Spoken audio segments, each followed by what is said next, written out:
Welcome back to Financial Fortunes, where today we will be taking a deep dive into Apple's finances in our Company Finance series, where we will uncover and explain the finances of companies that have changed our world. Later we will be joined by Arabella Kingsley from Apple, our finance expert Spencer Fortune, and award-winning financial advisor Amy Baker to help give us some insight into how well Apple's books are balancing. Apple, a tech company that most of us have heard of. It became established in California in 1976 and fully incorporated the following year. It was co-founded by Steve Jobs, Steve Wozniak, and Ronald Wayne to resolve a dispute over the design of computers and the overall future of the technology industry.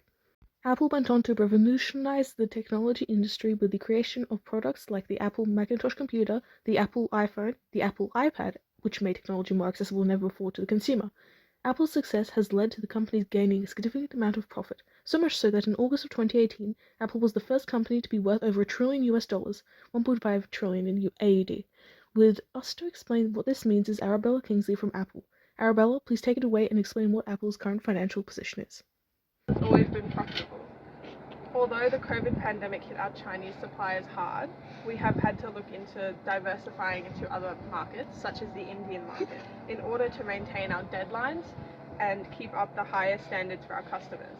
Unfortunately, this has meant that we have had to take on more diverse methods of financing and move from using debt financing, as it has become too expensive as the world continues to grapple with ongoing issues like the war in Ukraine and the COVID policy's ongoing impacts on our supply chains.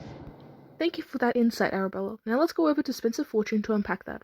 Financing is when a business chooses to borrow money from an external source, typically a big lending institution like a bank in terms of long-term loan agreement. What this agreement generally states is that the business will receive the specified borrowed amount on the terms that they agree to pay back this amount, plus an added interest. This interest can be either fixed, meaning that it will stay the same for the length of time of the loan repayments, or it can be variable, where it varies depending upon the current market conditions. What this type of financing essentially does is provide the business with a way to raise however much capital they need by taking on debt. While this can be beneficial and even advisable if interest rates are low, it can become an issue when the market inevitably swings back and interest rates are hiked. This can also become an issue if a business buys too much debt and finds itself with a very high debt-to-equity ratio. The debt-to-equity ratio is a simple calculation that gives the ratio of businesses' total debt to its total owner's equity, and what is acceptable can vary across industries. If this ratio becomes high, as it is prone to be when a business uses debt financing, then it may become harder for a business to secure future funding, as it is viewed as holding a higher financial risk, as Apple had in 2022, where its debt-equity ratio was 596 to 1. What Apple does is it has begun to shift from using debt financing, as it has done in the previous decade, to equity-based financing.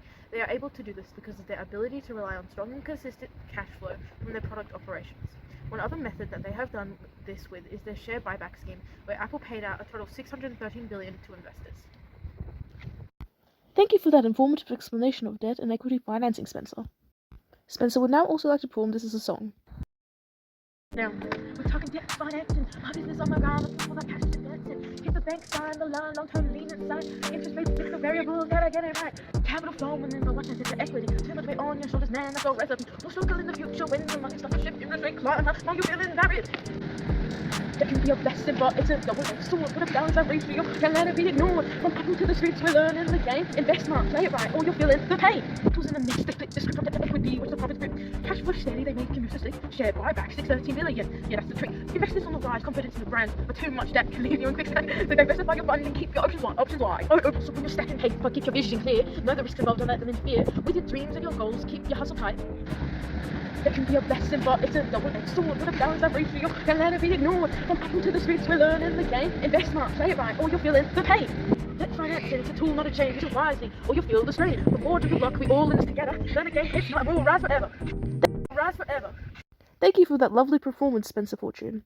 We will now go back and join Arabella as she explains to us what Apple's current goals are financially. Apple's goals are very diverse as a business, as we value innovating and improving our operational efficiency so that we can guarantee the best results for our customers. Talking specifically about our finances, we aim to continue generating profit growth despite issues with integrating some newer features and Trump's tariffs. We aim to integrate Apple Intelligence AI across 100% of our product lines by the end of quarter 4 in 2025. This We are also committing to investing $500 billion into the US over the next 4 years to help create 20,000 new manufacturing positions in Houston, Texas, for our AI servers. We anticipate a demand of around $230 million in iPhones in 2025. We expect approximately $414.5 billion in revenue at the end of 2025, with earnings per share, EPS, rising to around $7.39. We will also maintain our share buyback scheme in order to promote our increasing cash flow. It's now time for a quick ad break from our sponsor, Apple. Ow, is that a real Apple Watch? It is. It's made of luxurious plastic made by the hard workers of China and India, who we pay by the dime. It costs $1,000. Soon available in Australia, India, Japan, and Singapore. Only available at Apple stores. Terms and conditions apply. No new features guaranteed. I'll be getting one today. Thank you for telling us about your current financial goals. We will now head over to Spencer, who will tell us what the forecasts are for Apple's future financial goals. Looking at Apple's current financial aims, we can clearly see that they are moving to integrate AI heavily into their manufacturing process and products. This indicates that Apple will continue to move forward innovation in this area in the future. I do believe, however, that Apple will change goals from setting up its AI service in the US and will instead locate them overseas in a more financially viable country like India. Undoubtedly, though, as the market migrates to accommodate for unanticipated policy changes from global leaders like Trump, Apple will have an uptick in its iPhone units from around 230 million in 2025 to 243 million in 2026. I would also expect Apple's EPS to increase due to their heavy investments in AI from $7.39 in 2025 to around $8.31 in 2026. Thank you for providing that invaluable insight. We will now go over to award-winning financial advisor Amy Baker to analyze Apple's most recent financial statement and provide valuable insight into what recommendations she would provide to Apple to improve its financial management and overall financial outcomes. Apple has had a tough beginning to the year as they have missed deadlines with the release of the software on the iPhone 16 and had to work around Trump's tariffs. They have, however, seen an improvement on their debt-to-equity ratio as it currently stands at 1.47 to 1 as of March 31st, 2025. This remains moderate in comparison to competitors like Samsung, who have a debt-to-equity ratio of 0.03 to 1, and Huawei with a ratio of 0.47 to 1. Cash flow and boosting its cash reserves are some reasons behind this improvement. The release of Apple's iPhone 16 has been plagued with issues, and this is reflected in Morgan Stanley's decrease in price targets for Apple stock from $275 to $252. This is because the release of the highly anticipated new iPhone Apple Intelligence and Advanced series of features was significantly delayed, which caused a boost in other product and service areas, namely that of the Mac and iPad, who continue to see strong sales despite local Chinese competitors overtaking Apple in the Chinese phone market.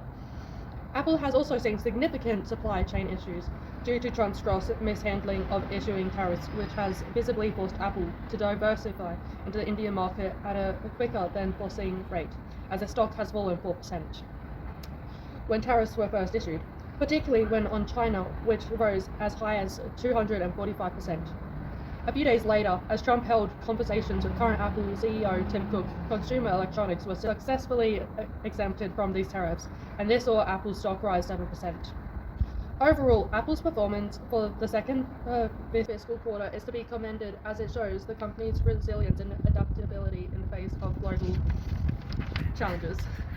Apple has also seen a decrease in their total assets from $364,980 on September 28, 2024, to $331,233 on March 29, 2025. That lines up with a decrease in their liabilities from $308,030 on September 28, 2024, to $264,437 on March 29, 2025. Now, something that I would recommend Apple do to improve their financial management to lift their overall financial outcomes would be to consider investing more into creating new manufacturing infrastructure in India in less more remote areas. This will ensure that Apple will increase their efficiency, as transportation of products will be less of a hassle in India's less mature production supply chain. I would also recommend that Apple consider extending their investments into renewable power, especially across India, in order to reduce production and transportation costs and help mature India's product supply chain. The implementation of these strategies will result in higher retained earnings for Apple in the long term, although it will be a costly investment. Thank you for providing that valuable insight into Apple's current financial situation and how they can improve. That's all from us at Financial Fortunes. Join us next time as we cover Qantas Airlines.